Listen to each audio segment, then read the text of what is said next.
everyone. My name is Divine James, and you are watching Main TV Channel 24, which is brought to you from the Institute for Promotion of Maintenance Culture.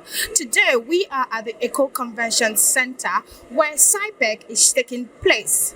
Now, this is the Sub-Saharan African International Petroleum Exhibition and Conference that happens every year, where the who and who in Africa who are into the energy sector, the gas sector, the petroleum sector, they come down here in Nigeria to exhibit what they have, to tell you that they are open to business. The program started yesterday and is going to end tomorrow. And since yesterday till now, we've had amazing speakers from different countries like Liberia, Gambia, Sierra Leone, the US, Mozambique, and a whole lot of African countries who are into oil and gas. So today we will take you round and round of all the things that has been happening from the day one to the day two of the conference. And also you get to listen to the brilliant and amazing, fantastic speakers who has been talking about the future of the oil sector, the energy sector in Africa at large. So stay with me. If you're watching us for the first time, make sure to subscribe, like, and share. We love you. This is coming to you from Institute for Promotion of Maintenance Culture. My name is Divine James. The unique structure for the Decade of Gas Initiative, which is a collaboration between the federal government and the private sector. So it's sort of a round table where the regulators are there, the producers are there, the transporters are there, the off-takers are there, and it's the industry basically saying, let's sit together and make this work. Let this not be another pronouncement that doesn't end up with many gains in the end. So we're pleased to note that in the last year alone, we've had some gains, such as the presidential executive orders signed around improved fiscals for onshore and shallow water gas projects, the approval to settle gas to power arrears, fit for purpose local content waivers, and improved contracting cycles. Four final investment decisions have been taken, and the regulator also announced a new domestic-based price for different sectors. So what we do is, across the areas of supply, infrastructure, arrears, and economic principles, with an underlying sort of capability building component, what we did was we looked at, if we're talking about a decade of gas, what do we need to do in order for that to come true? First of all, we need the supply, right? And what are the issues that are impediments to the FIDs, unlocking the investment in supply projects? And as Decade of Gas, we work with the stakeholders. We don't supplant any agency. We're sort of a coordinating nexus where interactions were then had with projects that could come on board within the decade, and the unlocks that were required were collated and escalated, culminating in some of these presidential orders that we're talking about.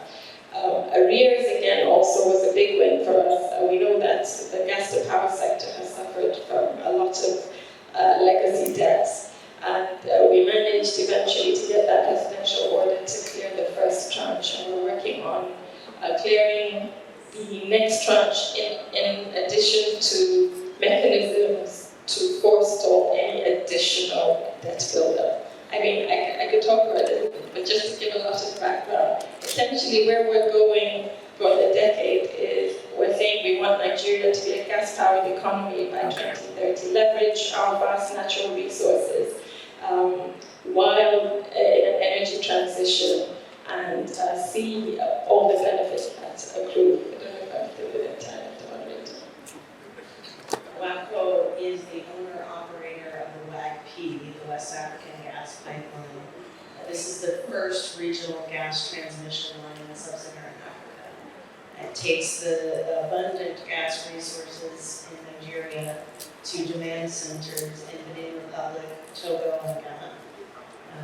This is a public-private partnership between Chevron, NNPC Limited, Shell, the Volta River Authority representing Ghana, Sotogas representing Togo, and Bengas representing Benin.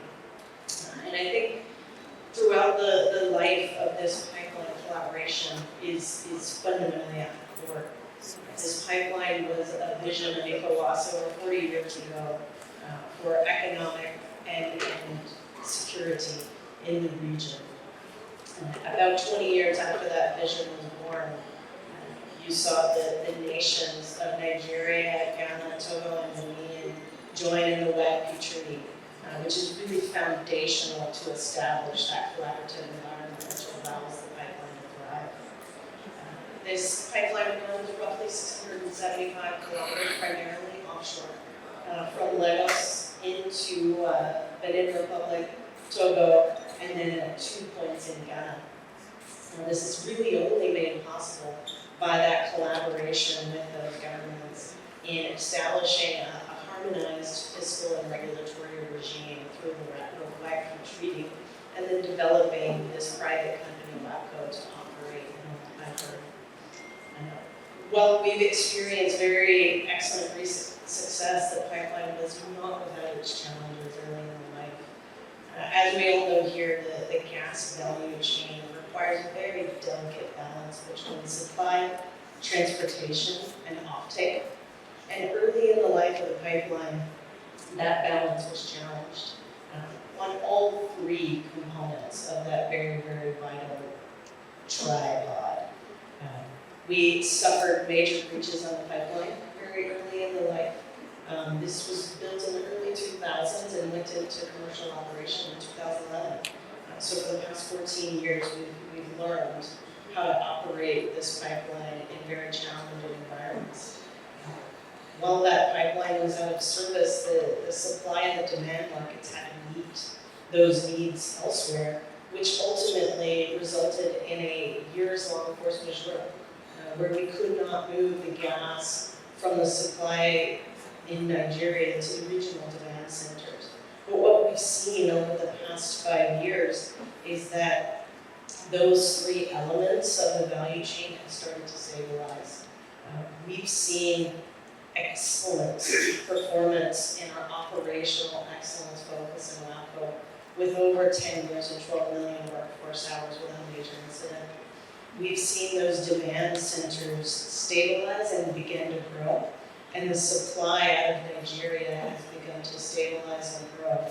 So now we're well positioned to continue that regional demand expansion and connect this gas in Nigeria to the growing need in Benin Republic, Togo, and Ghana. And through the collaboration of the four nations as part of the WAGP Treaty, we will continue to see the growth and success of this pipeline. So thank you.